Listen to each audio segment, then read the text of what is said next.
তারপর সারা বাংলাদেশ যেভাবে উত্তাল হয়েছে, চুনারুঘাটে এর ব্যত্যয় ঘটেনি। চুনারুঘাট মানুষ, সকল স্তরের মানুষ রাজপথ দখলে নিয়েছিল, আর সারা বাংলাদেশের মানুষ রাজপথ দখলে নিয়েছিল বলেই অতি দ্রুত এই যে পরিকল্পনার কথা পাশ করেছিল তাকে ধরা হয়েছে।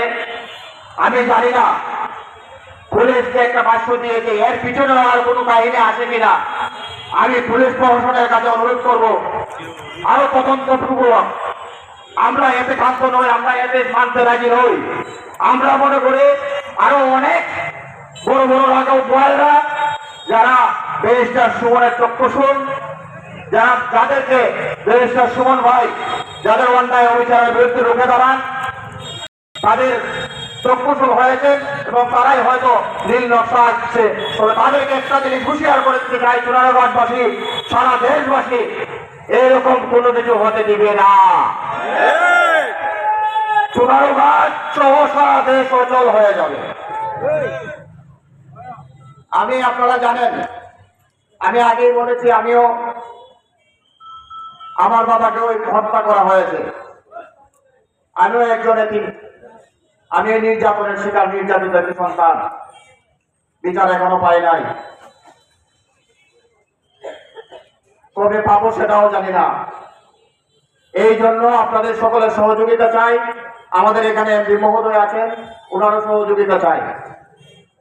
আপনারা জানেন আমাদেরকে ব্যাচ গ্রহণ করার পরে আমরা চুনারুঘাট বাজারে প্রায় চুরি হতো, প্রায় প্রত্যেকটা দোকান একসাথে 3-4টা দোকান চুরি হতো।